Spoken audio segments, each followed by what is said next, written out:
ब्रह्मा विष्णु महेश अजर अमर नहीं है। इनका भी आविर्भाव अर्थात जन्म तथा तिरोभाव अर्थात मृत्यु होती है। प्रमाण के लिए देखिए देवी भागवत महापुराण। ब्रह्मा, मैं, विष्णु और शिव ये तुम्हारी प्रभाव से जन्मवान है। तो हम तो जन्मवान है, हमारा तो जन्म होता है और मरते हैं, नित्य नहीं है, हम अविनाशी नहीं है। फिर इंद्रादि दूसरे देवता नित्य किस प्रकार हो सकते हैं? कृपया अवश्य सुनिए जगत गुरु तत्वदर्शी संत रामपाल जी महाराज के अमृत वचन।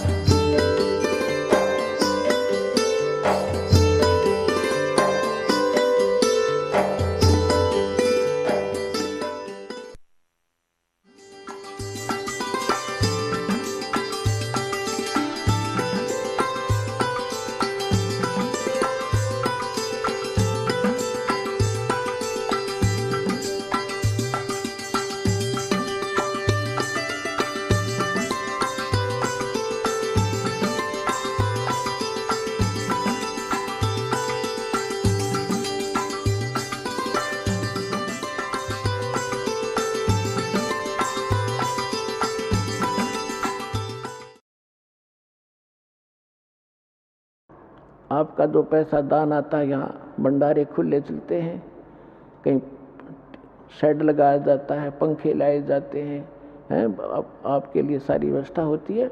तो जैसा कि आप पुराणों में पढ़ा करते थे, शिव पुराण विष्णु पुराण में आपको बताया है कि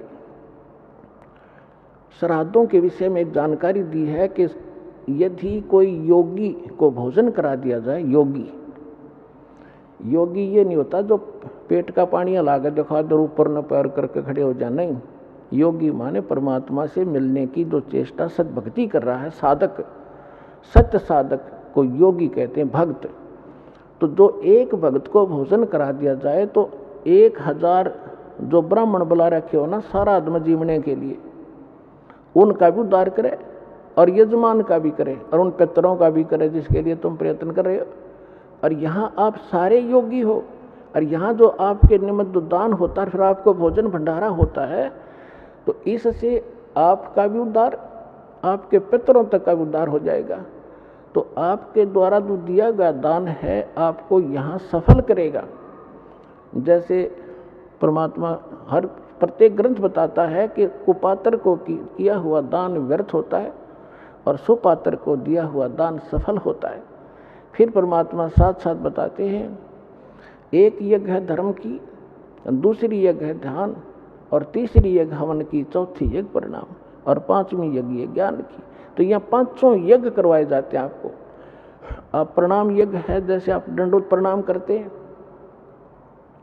लेकिन हृदय से करे, देखा देखी करी हुई उस प्रणाम का पुण्य नहीं मिलेगा। जैसे परमात्मा की वाणी में लिखा है, जय गोपाल दंडवत करो, बामे पैरों पड़ प्रणाम, पर दुआ करो दिल पाक से, असल सलाम। पाक दिल से सच्ची श्रद्धा से प्रणाम करो, नम्रता से। देखो प्रणाम का उद्देश्य क्या है? आपको विनम्र बनाने के लिए कि इंसान में अभिमान ना रहे, और जब तक अभिमान रहेगा भगवान प्रसन्न नहीं हो सकता। और जैसे रावण ने जो साधना भक्ति की, पुण्यात्माओं आप तो लाख जन्म नहीं कर सकते, इतनी कुर्बानी यहाँ से काट कर चढ़ा दिया, लेकिन एक त्रुटि रही, उसने अभिमान नहीं गया और वो अभिमान उसको खा गया, लेकर डूब गया। कुल का नाश कराया, अपना नाश कराया, भक्ति नाश करा लिया। तो सबसे पहले अपने भगत के अंदर आधि नहीं होनी चाहिए। एक प्रमाण बताया है परमात्मा ने, एक उदाहरण दिया है। एक अजाजील नाम का भक्त था, साधक था। अब जैसा हमने गुरु मिलते हैं, हम उन गुरुओं को कंप्लीट मान के, संपूर्ण मान के उसके आदेश का पालन कर लेते हैं। जीव की तो इतना ही काम होता है श्रद्धालु का। अब इन्होंने क्या कर रखा है कि राम नाम की गाड़ी की ब्रेन में टिक रखी है। किसी ने एक पहिया ले रखा है व्हील, उसको घुमा रखा, जाइए राम नाम की गाड़ी, तुम भी दिखाओ इसको। किसी ने एक स्टीयरिंग ले रखा, किया राम नाम की गाड़ी है। अब जैसे कोई हवन करते फिरते हैं, कहते हैं यह भक्ति है। कोई सुबह शाम के नित्यनेम कर लेते हैं, छोटे मोटे गीता का, कोई वेदों का, कोई कहते यही भक्ति है। ये सारी मिला के भक्ति बना है। तो उसको एक पहिया दे रखा था, उसके गुरु ने कि बेटा प्रणाम करा कर, और प्रणाम करने से तेरा स्वर्ग में वास हो जाए। क्योंकि ये जो यज्ञ हैं, जब तक हमें सत्साधना न मिलती है, स्वर्ग तक की साधना है।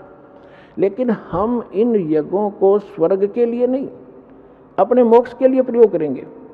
हम जिसका हमारे ऊपर कर्जा है उनको ये पकड़ा देंगे कि आप अपना ये ऋण पकड़ो, हमने तुम्हारे लोक में वो रेस्टोरेंट नहीं चाहिए, हम आगे को चलने वाले हैं। उस अजाजील ने अपने जीवन काल में, पहले लाखों वर्षों की आयु होती थी, 1 अरब प्रणाम की, दंडवत प्रणाम लेट लेट के। और जब वो ऊपर गया, विष्णु जी को इष्ट मानता था, विष्णु जी के लोक में गया। अपने आत्मा जो भी क्रियाएं आप यहाँ कर रहे हो, जैसा भाव आपका है, आपकी भी ऐसी परीक्षा होगी त्रिकुटी पर जाकर। और जैसी श्रद्धा आपकी इस दास के प्रति यहाँ होगी, ऐसी वहाँ होगी, तो वहाँ परमात्मा आपको इस दास के रूप में मिलेगा। तो अजाजील नाम का वो श्रद्धालु प्रणाम करता था, प्रणाम यज्ञ किया करता था, उसमें इतनी भक्ति, उस सतर की जो स्वर्ग तक जाने की और वहाँ पर पद पोस्ट पाने की, इस प्रणाम यज्ञ से इतना संग्रह हो गया उसकी भक्ति कि विष्णु जी के लोक में जब गया तो विष्णु जी ने कहा कि भाई बहुत ज़्यादा भक्ति की तूने, यानी बहुत अच्छी साधना की बच्चा, साधना के अंदर ही सारा कुछ आ जाता है। तो उसने कहा जी हाँ, साधना खूब की, 11 अरब बंदगी कर रखी है मैंने। तो विष्णु जी ने कहा कि अभी तेरे अंदर तो बड़ी सिद्धि भी आ गई है। अच्छा जी, कहाँ? एक बच्चा बना दे, एक लड़का उत्पन्न कर। तो उसने कहा जी कैसे करूं, मुझे तो पता नहीं। तो भगवान ने कहा विष्णु जी ने कि ये कह दे कि नर भव। उसने ऐसे कह दिया नर भव। एक जवान लड़का सामने खड़ा हो गया। तो भगवान विष्णु ने कहा कि ये तेरे वचन से उत्पन्न है और ये तेरा पुत्र हो गया, वचन का पुत्र हो गया। बोला अच्छा ठीक है, और खुश हो गया कि देख मेरे में कितनी शक्ति होगी। जैसे हम सुना करते थे कि वाल्मीकि जी ने जब सीता गर्भवती थी, सीता जी, और वो निकाल दी थी भगवान रामचंद्र जी ने, वाल्मीकि जी के आश्रम में गई थी, और वाल्मीकि जी, उसके एक लड़का उत्पन्न हुआ था, लव, उसका नाम रख दिया। फिर काफ़ी लंबी कहानी तो आपने सब ने पता है। फिर वाल्मीकि जी ने एक लड़का कुश से बना दिया था अपने वचन से। आज के युग में तो ये लोग मानने को तैयार नहीं, क्योंकि साइंस खा गई इनके बुद्धि ने, अध्यात्म वाली बुद्धि ने, लेकिन वो सही था। अब वो जितनी बैटरी चार्ज की थी वो उतना थोड़ा बहुत कर सकते हैं। तो उसे भगवान या मोक्ष, भगवान नहीं बन गए वो, और मोक्ष नहीं हुआ उनका। तो वहाँ जब वो लड़का हुआ तो बड़ा खुश हुआ कि स्वर्ग में मेरा एक पुत्र हो गया, यहाँ इसके साथ रहा करूँगा। फिर भगवान विष्णु ने कहा कि अजाजील इसको प्रणाम कर, दंडवत। अब वो तो उसका तो गेम में यही था, इसी मैच के कारण, गेम के कारण तो यूँ इस पद पर पहुंचा था। तो उसने बोला ना करूं इसको। क्यों भाई? भगवान बोले क्यों नहीं करे इसको प्रणाम? कि ना करूं, ये तो मेरा पुत्र है, मेरे वचन से हुआ है। अब भगवान विष्णु ने सोचा ये तो भाई फेल हो गया परीक्षा में। फिर भी उन्होंने सोचा चल थोड़ा सा इसको ग्रेस मार्ग दे देता हूँ, जब बुद्धि काम कर जाती इसकी। उस लड़के को अपने जहाँ वो खड़े थे बाउंड्री के अंदर, उससे परली साइड भेज दिया। और उसमें एक गेट था, इतना एक बाईपास रास्ता था, उसमें झुक कर जाना पड़ता था नो बाहर निकलने के लिए। वो लड़का तो परली साइड निकल के खड़ा हो गया। अब भगवान ने सोचा इस अजाजील को मैं इस गेट से निकाल ले चलता हूँ, और ये झुके ज्ञाना से झुक कर निकलेगा तो मैं मान लूँगा भाई चल इसका ये नाश ना होगा भक्ति का, जिसी भी इसने भक्ति की है। तो भगवान भी समेत मुकुट के झुक के निकल गए, उसका सामने लड़का खड़ा था। और अजाजिल से कहा कि आजा अजाजिल, तुझे स्वर्ग की सैर करा के लाता हूँ। तो अजाजिल बोला मैं सब जानता हूँ, तू छलिया है, तो मेरी फिर मजाक करेगा कि देखा ना मैं झुक के निकलूंगा तो परिणाम हो जाएगा मेरा लड़के को, और तो आप जो है ना मेरे साथ धोखा करना चाहते हैं, मैं ऐसा अनजान नहीं हूँ, बिल्कुल नहीं करूँगा, नहीं आऊँगा। तो परमात्मा बोले जा भूतनी के निकल यहाँ से। वो वहाँ से पटक दिया ठाक है और सारी वह भक्ति कैंसिल कर दी। कहते हैं बेअदबी भावनी साहिब के ताही अजाजिल की बंदगी पलमा ही भाई। जब परिणाम कर रहा है और जिस उद्देश्य को लेकर करा, फिर वो अकड़नियों की नो खाक तो ने वो साधना की, क्या रिहर्सल किया। तो पुण्यात्माओं, ये जो रिहर्सल आपसे कराई जाती है, कहते हैं जय गोपाल दंडवत कर और पैरा पड़ परिणाम, दुआ करो दिल पाक से असला असली इस्लाम। तो इस प्रकार आपको यहाँ जो रिहर्सल कराई जाती है, जो ज्ञान दिया जाता है, ये आपके इस भक्ति रूपी सफर में कदम कदम पर आपका काम आओगा। और ये प्लस और माइनस, ये फॉल पॉइंट आपको बताए जाते हैं ताकि आप इस भक्ति को नाश ना कर लो।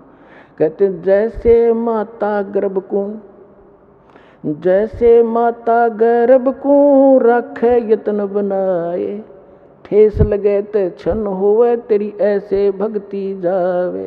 आए है, जैसे किसी बहन को गर्भ रहा हो, वो कितनी सावधानी बरतती है उस अपने लाल को, लड़के या लड़की को परिपक्व करने के लिए। जब करवट लेती है रात ने, एकदम बिदक के उठे कि जब मेरे बच्चे का दाब ना लगी हो, ऊंचे नीचे पर चलती है तब कहीं पैर ऊंचे नीचे पर ना टिक जावे, कोई ऐसा खाना ना खा लूं जिससे मेरी गर्भपात हो जावे। तो इस प्रकार परमात्मा कहते हैं जैसे माता गर्भ को रख है यतन बना और ठेस लगे तो छन्न हो तेरी ऐसे भक्ति जा। तो पुण्यात्माओं, इस भक्ति के साथ साथ सावधानी और मर्यादा अति आवश्यक है, तब आपको सफलता मिलेगी। तो सौभाग्य आपको सतलोकाश्रम बरवाला माने का शुभ अवसर प्राप्त हुआ और वो अनमोल ज्ञान और अनमोल साधना मिली जिसके लिए देवता भी तरस रहे हैं। धन्य आपके माता पिता जिनसे जन्म हुआ। बोलो सतगुरुदेव।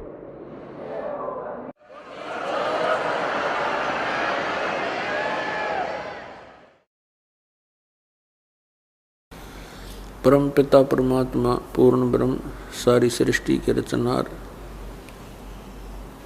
कबीर परमेश्वर जी की असीम रजा से आप जी सत्संग सुनने के लिए उपस्थित हुए। जिन पुण्यात्माओं के विशेष पुण्यक्रम उनके साथ होते हैं, वही प्राणी सत्संग प्राप्त करते हैं। परमात्मा कबीर परमेश्वर जी ये हम सभी आत्माओं के जनक हैं, ये पिता हैं हमारे, और हम अपनी गलती के कारण इस काल के जाल में फंस गए। अब यहाँ पर कोई प्राणी सुखी नहीं है,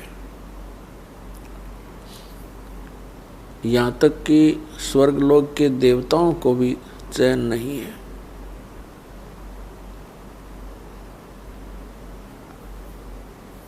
फिर हम यहाँ रह किस लिए रहे हैं ये हमें भी मालूम नहीं था। हमने इस जन्म और मृत्यु को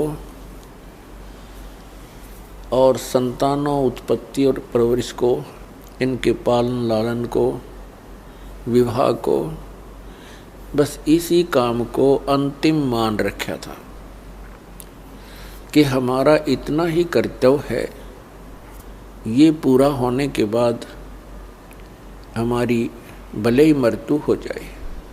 अब परमात्मा ने आकर के ज्ञान दिया है, आग गए ना बावड़े रहते भी सब जाही, बिन साहिब की बंदगी कहीं ठोड़ ठिकाना नहीं। पहले चले गए, उन्होंने तो आकर बताया नहीं उनकी क्या दशा हुई आगे, और रहते हैं जो शेष बचे हैं वो भी चले जाएंगे। यानी मृत्यु और जन्म होते रहेंगे। बिन साहिब की बंदगी कहीं ठोर ठिकाना ना। परमात्मा की सत्पुरुष की भक्ति के बिना इस जीव को कहीं स्थायी स्थान नहीं प्राप्त होता है। जैसे मनुष्य शरीर के अंदर प्राणी की मृत्यु होनी डेफिनेट है, यहाँ मृत्यु हुई पुण्य और पाप के आधार से आगे इसको स्थान मिलता है। पुण्यों के आधार से स्वर्ग प्राप्ति होती है। स्वर्ग का समय सीमित होता है, वो उसके पुण्यों पर आधारित होता है। जब स्वर्ग के अंदर उसकी पुण्य की पूंजी समाप्त हो जाएगी, उसको कुछ समय पहले ही अलर्ट कर दिया जाता है कि अब तेरा जाने का समय आ चुका है। ये और समस्या है वहाँ स्वर्ग के देवताओं की, स्वर्ग के वासियों की। वासियों को उनको पहले ही पता लग जाता अब तुम्हारी मृत्यु होगी। ये समझ लो उनको फांसी की डेट दे दी जाती है, तो फिर वो प्राणी उस स्वर्ग में रहकर भी नरक महसूस करता है। वहाँ मृत्यु के उपरांत जबरदस्ती जैसे यहाँ बाई फोर्स मार दिया जाता है, मृत्यु कर दी जाती है, कोई कारण बने है, इसी प्रकार स्वर्ग में भी समय पूरा होते ही वहाँ से बाई फोर्स निकाल दिया जाएगा बलपूर्वक, फिर नरक में डाला जाएगा। नरक का समय पूरा होते ही वहाँ से बलपूर्वक बाहर फेंक दिया जाएगा। तो पुण्यात्मा, यहाँ पृथ्वी लोक पर मृत्यु हुई, यहाँ से हुई, चलो चलो, स्वर्ग में गए, वहाँ होगी, चलो चलो, और फिर नरक से भी फिर चलो, गधे की योनि पाई, फिर मृत्यु हुई, चलो कुत्ता बनो, कुत्ते की मृत्यु हुई, चलो सुअर बनो। तो ऐसे, और फिर समय आने पर फिर मनुष्य बनो। तो यहाँ परमात्मा बताते हैं, आगे गए ना बावड़े, रहते भी सब जाही, बिन साहेब की भक्ति कहीं छोड़ ठिकाना नहीं। जैसे मोती ओस का ऐसी तेरी आब, गरीब दास करो बंदगी, बहुर न ऐसा दाव। अब क्या बताते हैं कि मानव शरीर, आपका मानव शरीर ऐसा है जैसे सुबह सुबह ओस गिरती है घास पर, कांटों पर, पत्तों पर, और सूर्य उदय होते ही 1 घंटे के अंदर उसका नामो निशान नहीं होता। तो यहाँ बताते हैं परमात्मा, गरीबदास साहिब जी कहते हैं परमात्मा से प्राप्त ज्ञान को, जैसे मोती ओस का ऐसी तेरी आव, तेरी आयु ऐसी है, और गरीब दास कर बंदगी बहुरनी ऐसा दाव। अब दाव कैसा है? मनुष्य शरीर एक दाव लगा हुआ है आपका, और इस दाव को चूक गए फिर बहुत लंबा कार्य प्रारंभ हो जाएगा। 84 लाख योनियों में भ्रम भटक कर, कष्ट उठा करके फिर कभी मानव शरीर प्राप्त होगा, तो यही क्रियाएं फिर हम करते रहेंगे। तो पुण्यात्माओं, परमेश्वर ने बताया है, सुखदेव ने 84 भुगती बना पजावे खरवो, तेरी क्या बुनियाद प्राणी, तू पेंडा पंथ पकड़वो। सुखदेव जैसे ऋषि ने भी 84 लाख योनियों के कष्ट उठाए, और बना पजावे खरवो, खरमा ने गधा, कुम्हार के पुजावे पर, यानी उस कीलन पर जहाँ ईंटें पकाई जाती हैं और जहाँ पर बर्तन पकाए जाते हैं, उसको पुजावा बोलते हैं। पुजावा यहाँ की भाषा में और खर माने गधा। ऐसे ऋषियों की भी ये दुर्गति यहाँ हो रही है।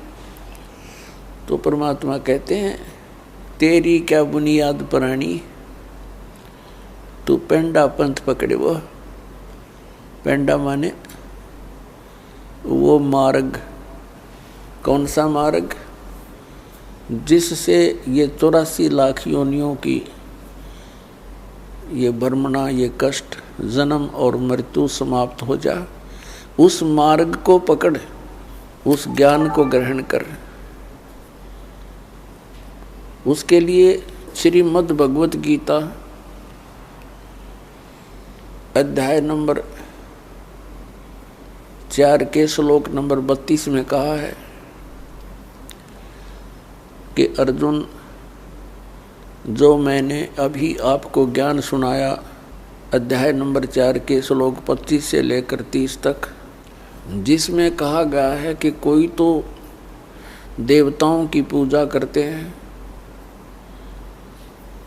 और कोई हवन यज्ञ ही करके संतुष्ट है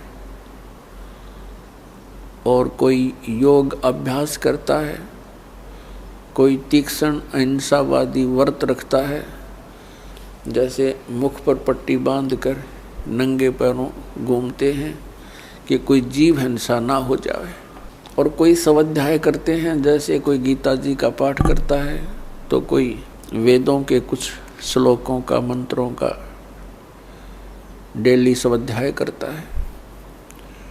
तो इस प्रकार की जितनी भी क्रियाएं हैं, जो भी कर रहा है वो अपनी क्रियाओं को सत्य मानकर कर रहा है। यदि उसको पता लग जाए कि ये शास्त्र अनुकूल नहीं है तो त्याग देगा वो तुरंत। इसलिए श्रीमद् भगवत गीता अध्याय नंबर 4 के श्लोक नंबर 32 में कहा कि अर्जुन, इन धार्मिक यज्ञों यानी धार्मिक अनुष्ठानों की जानकारी सच्चिदानंद घनब्रह्म की वाणी में विस्तार के साथ कहा है, और उस परमात्मा ने अपने मुख कमल से आकर बोली है। उस सच्चिदानंद घनब्रह्म की वाणी में यज्ञों की जानकारी, यज्ञ माने धार्मिक अनुष्ठानों की, क्रियाओं की जानकारी विस्तार के साथ कही गई है। वो तत्व ज्ञान है। चौथे अध्याय के 33वें श्लोक में कहा कि अर्जुन, इस द्रव्य में यज्ञ की अपेक्षा ज्ञान यज्ञ श्रेष्ठ है। द्रव्य यज्ञ क्या होता है? जैसे देखा देखी कहीं भंडारे कर दिए गंगा के किनारे, कहीं कंबल बांट दिए, कहीं और क्रियाएं, जैसे कोई धर्मशाला बनवा दी। अब क्या बताया है कि इस द्रव्य यानी धन से, पैसे से होने वाले जो अनुष्ठान हैं, इनकी अपेक्षा ज्ञान यज्ञ श्रेष्ठ है। तो ज्ञान यज्ञ तत्व ज्ञान यानी सत्संग है।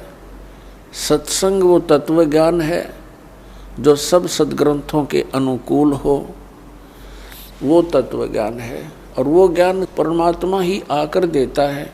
अध्यात्म यथार्थ ज्ञान परमात्मा स्वयं ही आकर प्रदान करता है। बाकी तो जीव संज्ञा के प्राणी हैं, जीव संज्ञा में हैं, वो अपने अपने अनुभव अटकल लगाते रहें, लेकिन यथार्थ ज्ञान परमात्मा ही बता सकता है। अपने द्वारा रची हुई सृष्टि को स्वयं ही वो ठीक ठीक विस्तार के साथ बताता है। ऐसा वेदों में प्रमाण है। तो वो तत्व ज्ञान है जो सच्चिदानंद घनब्रह्म यानी पूर्ण परमात्मा कबीर देव ने अपनी कबीर वाणी के अंदर जो ज्ञान बताया है, वो तत्व ज्ञान है। गीता ज्ञान दाता चौथे अध्याय के 34वें श्लोक में कहता है कि अर्जुन, उस तत्व ज्ञान को जो सच्चिदानंद घन ब्रह्म की वाणी है, यानी उस परमात्मा द्वारा बताया गया वो तत्व ज्ञान है, उसको तू तत्वदर्शी संतों के पास जाकर समझ। उनको दंडवत प्रणाम करने से, कपट छोड़कर उनकी सेवा करने से वो तत्वदर्शी संत तुझे परमात्म तत्व का ज्ञान कराएंगे। इससे ये सिद्ध हुआ कि गीता ज्ञान दाता भी उस तत्व ज्ञान से अपरिचित है। अन्यथा ये कहने की आवश्यकता नहीं थी कि उस ज्ञान को तू तत्वदर्शी संतों के पास जाकर समझ। जब गीता जी के 18 अध्याय बोले तो एक अध्याय और बता देता, इनको ज्ञान होता था, इसको ज्ञान नहीं। तो पुण्यात्मा 15वें अध्याय के एक मंत्र में यानी एक श्लोक में गीता जी में उस तत्वदर्शी संत की पहचान बताई है कि उल्टे लटके हुए संसार रूपी वृक्ष को जो संत विस्तार के साथ जानता है, ये उल्टा लटका हुआ एक संसार रूपी पीपल का वृक्ष जानो अर्जुन, ऊपर को जड़ है, नीचे को तीनों गुण रूपी शाखा है। और जो संत इस उल्टे लटके हुए संसार रूपी वृक्ष के सभी छंद, सभी विभागों को बता देगा, स वेदवित वह तत्वदर्शी संत है। पुण्यात्माओं, जब तक सत्संग नहीं मिलेगा इस प्राणी को, तब तक ये ऐसे ही इस जन्म और मृत्यु के दीर्घ रोग से ग्रस्त रहेगा। और सत्संग केवल परमात्मा ही बता सकते हैं। वो परमात्मा 600 वर्ष पहले आकर के हमें सत्संग बताया करते थे, ज्ञान दिया करते थे उस अपनी अमृत वाणी से, सच्चिदानंद घन ब्रह्म की वाणी से। तो उस समय हम स्वीकार नहीं कर सके क्योंकि हम अशिक्षित थे। और जो एक ब्राह्मण वर्ग शिक्षा का अधिकारी था, उनकी बुद्धि वहाँ तक पहुँच नहीं पाई क्योंकि वो काल भगवान से प्रेरित रहे और परमात्मा का विरोध करवा दिया, ये कहकर कि कबीर अशिक्षित है, ये संस्कृत भाषा नहीं जानता है, ये ऊट पटांग बोल रहा है, ये झूठ बोल रहा है। परमात्मा कहा करते थे, गुण तीनों की भक्ति में ये भूल पड़ो संसार, कहें कबीर निज नाम बिना कैसे उतरो पार। तीन देव की जो करते भक्ति, उनकी कदे ना होवे मुक्ति। आज से लगभग 600 वर्ष पहले ये शब्द बोलना कि तीन देवता ब्रह्मा विष्णु महेश जी की जो भक्ति करते हैं उनका कभी मोक्ष नहीं हो सकता। पुण्यात्माओं, 600 वर्ष पहले ये बात कहना अपनी मौत को आमंत्रण देना होता था, अपनी मौत को निमंत्रण था। लेकिन वो तो अविनाशी थे, वो तो परमात्मा थे और उन्होंने उस समय ये शब्द बोले थे। और ऐसा घोर विरोध किया था उस मालिक की उन लीलाओं को जो पढ़ते हैं आंखों से आंसू नहीं सूखते। ऐसे जुल्म गुजारे थे उस परम पिता के ऊपर, हमारे भगवान अपने पिता के ऊपर। अब जो विरोध कर रहे थे वो भी उसी के बच्चे, ब्राह्मण काजी मुल्ला, उसी परमात्मा के बच्चे हैं।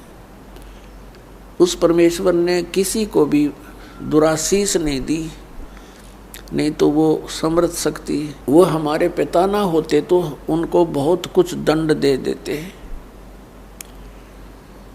ऐसा दे देते पूछो मत। जैसे एक बार गोरखनाथ जी के साथ मजाक कर दिया किसी ने और उसने इतना गुस्सा उठा, वह मंडली थी उसके साथ 400-500 की, उसने एक शब्द उच्चारण कर दिया कि खड़े हैं वो तो पत्थर बन जाएंगे और बैठे हैं वो सिद्ध। खड़े ज़्यादा थे, बैठे थोड़े, जितने खड़े थे वो सब पत्थर की मूर्तियां बन गई।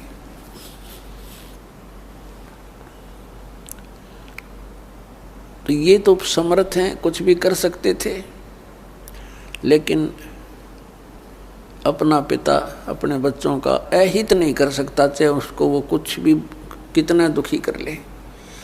इसलिए उस परमेश्वर ने किसी को दुराशीष नहीं दिया, कोई श्राप नहीं दिया, क्योंकि वो समर्थ थे।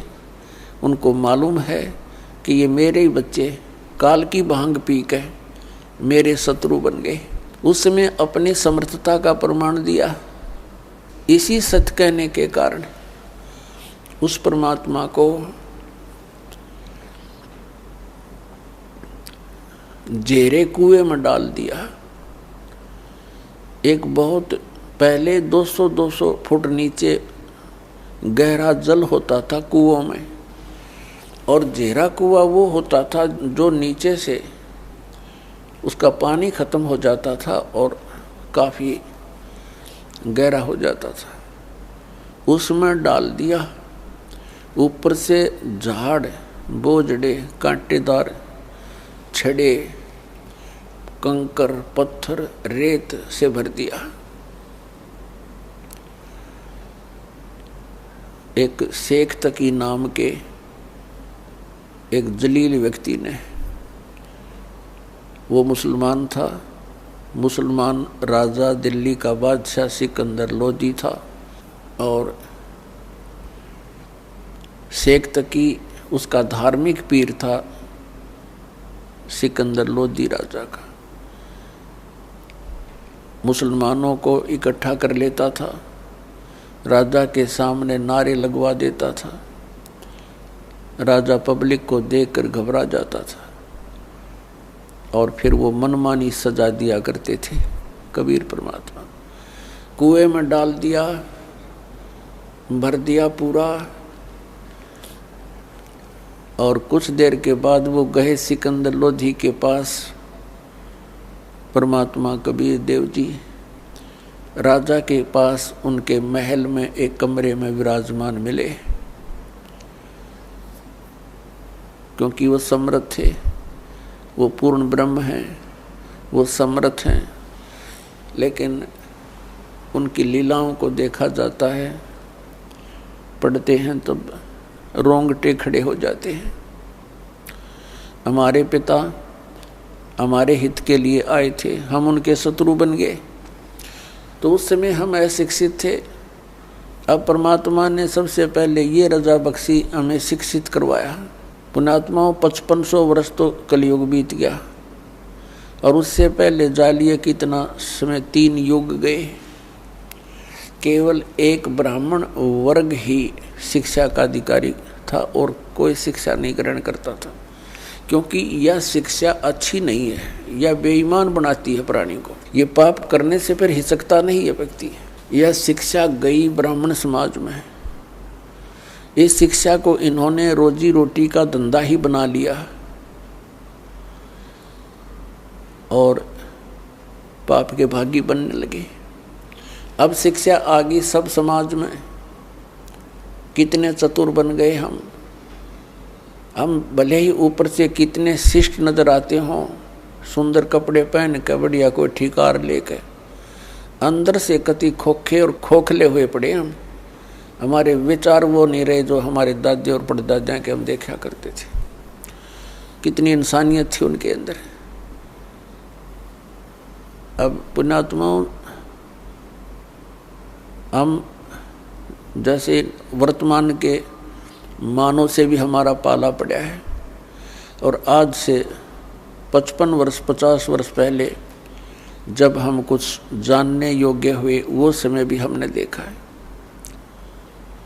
उस समय में और आज में दिन और रात का अंतर हो गया। इतनी गिरावट आ गई हमारी मानसिकता के अंदर, हमारे शिष्टाचार के अंदर। इसका कारण ये शिक्षा ही है। आप ऑफिस में जाते हो, किसी भी कार्यालय में, वहाँ भी इंसान है। बाहर पंक्ति में खड़ा वो भी इंसान है। कोई दया धर्म नाम की चीज़ नहीं रह रही। खाएं जाओ धक्के, गिड़गिड़ाएं जाओ उनके सामने, रहम रहा नहीं। 10 रुपये दे दे तो काम कर दे, नहीं तो खाओ धक्के। तो ये जलालत हमको किसने सिखाई? इस शिक्षा ने सिखा दी। और क्या करते हैं फिर उस पैसे का? हम कोठी बनाते हैं, बंगला बनाते हैं, कार खरीदते हैं, और फिर घर में कोई ना कोई ऐसी समस्या कोई दुर्घटना हो जाती है, कोई बीमारी लग जाती है, उस सारे पैसे को फिर हम ऐसे ही, वो पैसा तो रहता नहीं, व्यर्थ हो जाता है। कोठी बना दी, मृत्यु होगी, आप गधा बन कर कुम्हार के घर मिट्टी ढो रहा है और कोठी वहाँ खड़ी है, चाट ले उस कोठी को। तो पुण्यात्माओं, इस ज्ञान से हम इस माया से वापस होंगे, क्योंकि ये माया दुश्मन है हमारी। और इस माया का हम प्रयोग कहाँ करते हैं? हमने परंपराएं गलत बना ली। विवाह करते समय पूरा ड्रामा कर बैठते हैं, पता नहीं किस किस प्रकार से हम अपने इन क्रियाओं को जो एक सिंपल वे से करनी चाहिए थी, हम ड्रामा बना रहे हैं। विवाह करते हैं, लड़के वाला खुशी मनाते हैं, लड़की का विवाह होता है, डीजे बजते हैं। अरे ब्याह 2 बच्चों का होना है और परमात्मा ने कर रखा होता है, क्योंकि संयोग भगवान ही जोड़ के भेजता है, जीव नहीं जोड़ सकता, या भूल है इसकी। तो अपने सिंपल से वे से ब्याह करे, बच्चों का नाता ही तो जोड़ना है, वचन से जुड़ता है। ठीक है भी हमारे आपका बेटा पसंद है, वो कह दे भी हमारे आपकी लड़की पसंद है, दोनों बच्चों का विवाह मंजूर हुआ, हो गया ब्याह। और इसमें क्या देर लगे थी। अब हमने देखा, समाचार पत्र में पढ़ा, पहले दिन डीजे बजा रहे हैं, लड़के का विवाह था, बहनें भी डांस कर रही हैं, माँ भी डांस कर रही है, गली में खड़े होकर। और सब कंजर हो गए हम, इंसानियत भूल गए कति। अगले दिन क्या होता है कि विवाह के लिए जा रही थी बारात, रास्ते में दूल्हे वाली कार टकरा गई एक ट्रेल लेते हैं, दूल्हा मर गया, साथ में और बैठे थे 6-7, वो मर गए। पहले दिन तो खुशी मना रहे थे, अगले दिन टक्कर मार कर रो रहे हैं। तो इस काल के लोक में और हम बकवाद करें, इसलिए कर रहे हैं क्योंकि हमने भांग पी रखी है, नशा हो रहा है हमारे। नशा उतर जाएगा जब ये चीज़ आपने ऐसी दुश्मन दिखाई देंगी, जो ड्रामा हम करते हैं। एक समय नानक साहिब जी के पास भक्त कोई व्यक्ति चले गए और कहा, महाराज जी आप ऐसे रहते हो खोए खोए से, आप कभी खुश नजर नहीं आते, आपका चेहरा ऐसा रहता है जैसे महादुखी प्राणी होया करे, और आप तो महापुरुष हो, आपको काहे की टेंशन है। तब नानक साहिब जी ने कहा, भी ना जाने काल की कर डारे और किस विध ढल जा पासावे, और जिन आते सरते मौत खुड़क दी उन्होंने केड़ा हंसावे। अब ना जाने कब के बिजली गिर जा, 1 सेकंड का भरोसा नहीं, 1 सेकंड का। और हम फिर भी यहाँ फूले नहीं समाते। तो ये हमारी इस अज्ञान का ही कारण है, और इस भांग जो हमने पी रखी है माया की, इसका प्रभाव है।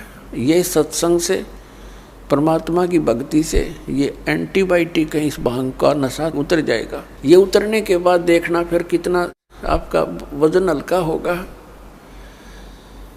आपकी रुचि नहीं रहेगी कितने सांग सिनेमा देखने की। आप न सोचोगे क्यों समय बर्बाद किया, या तो मालिक की चर्चा चलेगी, या सत्संग सुनने दिल करेगा, या फिर अपनी सुबह शाम दोपहर की क्रियाएं, और फिर मंत्र दिन में इतना बिजी शेड्यूल हो जाएगा आपका, बकवाद करने का समय कौन मिला है। और कभी समय मिलेगा तो रुचि नहीं बन सकती है, क्योंकि आत्मा स्वीकार करे नहीं, बहुत दिन हो गए इसने ये बकवाद करती ने, इसका कुछ भी हाथ नहीं लगा। तो पुण्यात्माओं, हमने अपने सिर पर आप वजन घना रख लिया है। सबसे पहले तो हमने इस विवाह के ऊपर खर्चा कतिबंद करना पड़ेगा। फिर हम कोठियाँ बनाते हैं, सिंपल मकान बनाओ, ठीक है। जिसके पास 2 पैसे हैं वो भी अपना हिसाब का ही मकान बनावे, लोग दिखावा नहीं करें। तो उसमें हमें भक्ति में ज़्यादा समय मिलेगा, हमारी टेंशन खत्म होगी। अब जैसे हम त्यौहार मनाते हैं, अब जब तक ज्ञान नहीं था तब तक हम कुछ भी मना लेते, अब ज्ञान हो गया, कति रुचि नहीं बनती। एक व्यक्ति ने नाम लिया और बहुत दुखी परिवार सारा, और उनसे बताया भी ऐसे ऐसे ये नहीं करना, ये त्योहार वगैरह तुम जो मनाते हो ये नहीं मनाना। कैसे? अब हम क्या करते, एक फॉर्मेलिटी कर रहे हैं। कोई भी त्योहार आता है वो फॉर्मेलिटी बना ली कि इतने कपड़े और इतनी मिठाई, इतने सुहाड़ी गुलगुले ये पहुँचाने, वो नून तो लेकर चल पड़े, वो नून तो लेकर चल पड़े, और वो कपड़े नए पड़े रहे, कोई पहनता नहीं। क्या फ़ायदा हुआ? एक बच्चा होता है, 4 बुआ हैं उसके, चारों लाऊंगी जुगले 6 और 6 महीना पाछो बच्चा बड़ा हो जाओ, पैरन जो गिरे कोई ना वो वही की तब फूकने पड़े। क्या फ़ायदा इन बकवादों का? तो इस तरह हमने इन सभी क्रियाओं को इन ज्ञान विचार से समझकर फिर इनसे उल्टा हटना है। और ज्ञान बिना तो हम फिर देख लकीर पीट ही रहे हैं, वो नहीं पीटनी फिर हमने। हम बालक नहीं रहे, क्योंकि ज्ञान हो गया, हमने परमात्मा का नाम मिल गया, यहाँ का पता लग गया क्या स्थिति है। तो इस प्रकार हमने इन क्रियाओं से वापस होना है। फिर नानक साहब जी से पूछा कि हे भगवान, क्या आप कभी भी खुश नहीं होते? तब उन्होंने कहा कि साध मिलने साढ़े साधी होंदी और बिछड़ द्या दिलगिरी वे, अख दे नानक सुनो जहाना मुश्किल हाल फकीरी वे। साध मिले साढ़े साधी होंदी, भक्तों से हमारा मिलन होता है। मेरे बच्चे जो मेरे शिष्य हैं ये मेरे पास आ जाते हैं सत्संग के समय, तो हमारे एक विशेष खुशी होती है। हमारे यह शादी है, ये विवाह है हमारा, आत्मा का विवाह परमात्मा से होता है। कहते साध मिले साढ़े साधी होंदी और विछड़ जाए दिलगिरी वे। जब ये यहाँ से सत्संग सुनकर जाते हैं तब मुझे फिर उदासी छा जाती है। क्यों छा जाती है? कि ये बच्चे परमात्मा के हंस इस ज्ञान से कुछ परिचित हुए हैं और अब ये जा रहे हैं उन लोगों के बीच में जो परमात्मा के ज्ञान से अपरिचित हैं। और कहीं ये बच्चे अपना नियम भंग करके और उन लोगों के विचारों को सुनकर अपनी दिशा ना बदल लें, ये नाम से वंचित ना हो जाए। और जब ये वापस आ जाते हैं एज इट इज़, तो मुझे खुशी होती है कि मेरी फसल में कीड़ा नहीं लगा। तो कहते हैं साध मिले साढ़े साधी होंदी और बिछुड़ जा दिलगिरी वे, अख दे नानक सुनो जहाना या मुश्किल हाल फकीरी वे। ये भक्ति बहुत मुश्किल बना दी इन अज्ञानी संतों और महंतों, आचार्यों और शंकराचार्यों ने।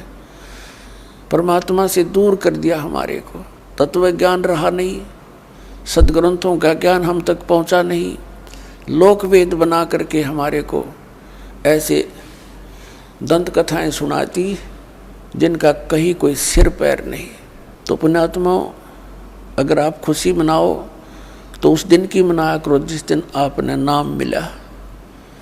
कबीर साहब कहते हैं जिस दिन सतगुरु भेंटिया 100 दिन लेख जान और बाकी जन्म गंवा दिया बिना गुरु के नाम।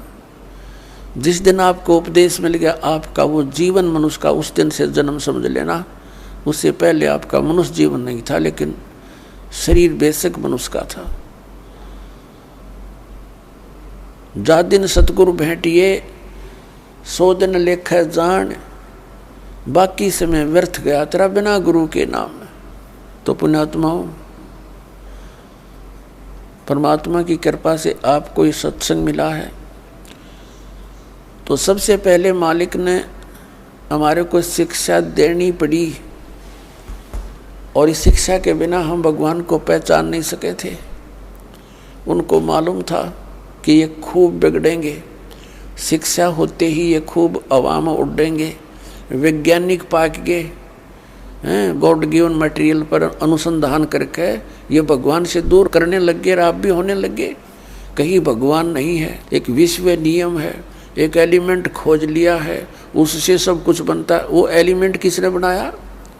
इन वैज्ञानिकों ने बना दिया। परमात्मा के मटेरियल के ऊपर बकवाद करते हैं। अगर 2 वर्ष वर्षा ना हुआ ना, ये वैज्ञानिक भी इनके सारे इंस्ट्रूमेंट अड़क पड़े जड़े, जंग लाग जाए इनके अंदर। भगवान के रहम को भुला दिया।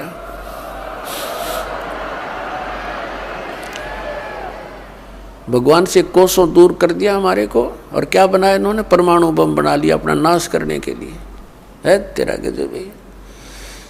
और पुण्यात्माओं, ये इंटरनेट और ये प्रोजेक्टर, टेलीविज़न, ये परमात्मा का दिया हुआ ज्ञान है, जीव सत्र का नहीं है। कि किसी का भूल हो कि मनुष्य बना दे ऐसे आइटम। परमात्मा कबीर जी ने उनको बुद्धि देकर के ये बनवाया है। और किस लिए? आज के दिन के लिए, इस समय के लिए, कि एक जगह मेरा ज्ञान चला करेगा, करोड़ों बच्चे मेरे एक टाइम पर सुना करेंगे और प्रत्यक्ष प्रमाण देखा करेंगे। प्रोजेक्टर बनवा दिए, दास यहाँ दिखाता, आप वहाँ बैठे प्रमाण देख रहे हैं, टीवी के ऊपर देख रहे हैं, घर घर बैठा परमात्मा संदेश भेज रहा है। मालिक को मालूम था, क्योंकि काल ने कहा था, परमात्मा कबीर जी से प्रार्थना की थी, चापलूसी करके के 3 युगों में जीव कम ले जाना, और चौथा युग जब कलयुग आवे, तब शरण जीव बहु जावे। ऐसा वचन हर मोय दीजे, तब तुम गमन संसार ही कीजे। परमात्मा के चरण पकड़ के वचनबद्ध कर लिया था कि 3 युगों में जीव वापस कम ले जाना, और चौथा युग जब कलयुग आवे, तब शरण जीव बहु जावे। फिर वैसे कितने ले जिए चौथे युग में? तो परमात्मा ने कहा था ठीक है, मैं वचनबद्ध हुआ और चौथे युग कलयुग में जीव ले जाऊंगा। तब एकदम जब देख लिया ना वचनबद्ध हो गए, उसी समय आंखें पलट ली भस्मासुर की तरह, और कहने लगा बेशक कलयुग में तुम आ जाना, कलयुग में ऐसे कर दूंगा इन प्राणियों को कि ये भक्ति योग्य नहीं रहेंगे, इनके इतने मलिन आत्मा कर दूंगा, और मंदिर मस्जिद और ये तीर्थों पर, इनके ऊपर धामों के ऊपर आश्रित कर दूंगा, और देवी देवताओं की पूजा पर इनको आरूढ़ कर दूंगा। आपकी कोई भी बात नहीं सुनेगा, और आ जाना बेशक। कहा था जोग जीत जाओ संसारा, जीव न माने कहा तुम्हारा, जीव तुम्हारा कहा न माने, हमारी ओढ़ हो बाद बखाने। ऐसे उल्टे पाठ पढ़वा दूंगा अपने नकली दूध बेच के कि तुम्हारे साथ तुम्हारे ही बच्चे वाद विवाद क्या करेंगे मेरी ओर, मेरा पक्ष में हो करके। जैसे परमात्मा 600 वर्ष पहले आए थे, उस समय वो क्यों आए थे? इसलिए आए थे कि इस कलयुग में वो मेरे बच्चे मुझे पहचान लेंगे। वो लीला करके चले गए जो भगवान किया करता है। अब उस भगवान के पहचानने में हमें बहुत आसानी हो गई है। यदि 600 वर्ष पहले परमात्मा ना आते तो हम कैसे पहचानते परमात्मा कौन है? भगवान जो लीला किया करते हैं वो प्रत्येक युग में ऐसी ही करते हैं, और उन लीलाओं का प्रमाण हमारे सदग्रंथों में मिलता है। पवित्र 4 वेदों में परमेश्वर की वो महिमा का गुणगान है जो भगवान किया करता है। तो वो लीलाएं किसने की? वो 600 वर्ष पहले बनारस में, काशी शहर में, भारतवर्ष के इस पावन धरती पर आए थे, जुल्हा रूप में, धानक रूप में रहे थे 120 वर्ष। वो कबीर परमात्मा, उन्होंने वो लीलाएं की हैं जो वेदों में प्रमाण है जिनका। तो who is God? Kabir is God. परमात्मा कौन है? कबीर साहब परमात्मा है। और परमेश्वर ने 600 वर्ष पहले कहा था, वेद मेरा भेद है, मैं ना वेदन के माही, और जौन वेद से मैं मिलूं ये वेद जानते नहीं। परमात्मा ने कहा था कि ये चारों वेद मेरा ही भेद यानी मेरी महिमा का गुणगान ही कर रहे हैं, लेकिन इन 4 वेदों में वर्णित विधि से मेरी प्राप्ति नहीं हो सकती, सतलोक प्राप्ति नहीं हो सकती, अमरलोक प्राप्ति नहीं हो सकती। इनमें पूजा की विधि नहीं है वो जो सतलोक जा सके हम। तो उसकी पूर्ति करने के लिए परमात्मा स्वयं आते हैं प्रत्येक युग में और अपने मुख कमल से वाणी बोलते हैं। चारों युग में संत पुकारे, कूक कहा हम हेल रे, हीरे माणिक मोती बरसे, ये जग चुगता ढेल रे। कबीर परमात्मा कहते हैं चारों युग में मेरे संत पुकारे, जिनको परमात्मा मिले सतलोक लेकर गए, उनको फिर वापस पृथ्वी पर अपने गवाह बना कर छोड़ा। तो उन्होंने आँखों देखा भगवान का, वो वर्णन किया, उनकी महिमा को बताया। उसके विषय में परमात्मा कहते हैं चारों युग में संत पुकारे, कूक कहा हम हेल रे, हीरे माणिक मोती बरसे, ये जग चुगता ढेल रे। चारों युग में मेरे संतों ने यही गुणगान किए, आंखों देखा मेरे को, और मैंने भी आकर के ऊंचे ऊंचे स्वर में कहीं भी खड़े हो गए मदारी की तरह, एक तारा हाथ में लेके अपनी पवित्र वाणी से, अमृत वाणी से वहाँ वर्षा करने लगे अपने ज्ञान की। और ऐसी यही तरीके थे, सैकड़ों व्यक्ति इकट्ठे हो जाते थे, परमात्मा की उस अमृत वाणी को सुनकर गदगद हो जाते थे। परमात्मा के मुख से बोली हुई वाणी भी जितने भी वहाँ उपस्थित लोग सुना करते थे, उनके बहुत से पापों का वो नाश हो जाता था। यानी वो अपने बच्चों को फिर से भक्ति से परिपूर्ण करने के लिए आते रहते हैं, ताकि इनमें आस्था भगवान की बनी रहे। और काल ये चाहता है कि ये नास्तिक हो जाएं, इनको कोई भी आध्यात्मिक लाभ ना हो, ऐसी भक्ति विधि प्रवेश करवा दी संसार में, और परमात्मा से मिलने वाले लाभ समाप्त हो जाने के कारण हम नास्तिकता की तरफ चल पड़े, विकारों की तरफ चल पड़े, ये बुराई करने लग गए, रिश्वत लेने लग गए, क्योंकि हम अपने फिर सूझबूझ से धनवान बनने की कुचेष्टा करने लगे। और जिसका परिणाम ये निकला, हम नास्तिक होते जा रहे हैं और दूने दुखी हो गए। जैसे कोई व्यक्ति 2 नंबर से पैसे इकट्ठे करता है, कोई मिलावट करता है, कोई रिश्वत लेता है, या कोई किसी को धोखा दे करके पैसे इकट्ठे करता है, तो उसके लिए वो विष का काम करेंगे। अब एक व्यक्ति बता रहा था, उसका इकलौता पुत्र बीमार हो गया। पहले तो अपने लोकल डॉक्टरों को दिखाते रहे, कभी आराम हो जाए, कभी फिर हो जाए, फिर ऐसे ही साधु संतों के चक्कर में पड़ गए। फिर लास्ट में जब बिल्कुल वो एट द डेथ हो गया, मरने को हुआ, तो उसको फिर पीजीआई ले गए, वो ऑल इंडिया इंस्टीट्यूट दिल्ली लेकर गए। उसकी दोनों किडनी फेल होगी, किडनियों का ऑपरेशन हो गया, किसी रिश्तेदार ने दे दुआ दिए हुए। तो फिर क्या हुआ, वो लड़का स्वस्थ हो गया, पैसे लग गए लगभग 3 लाख से ऊपर। आज से लगभग 30 वर्ष पूर्व की बातें हैं। उस समय 3 लाख की बहुत की, आज के तो 30 लाख और उस समय के 3 लाख, इतना वो था, अंतर है अब की। उस समय जो पैसे की वैल्यू थी, तो उसने क्या बताया कि मेरा लड़का स्वस्थ हो गया और पैसा इतना लग गया कि कर्जा हो गया।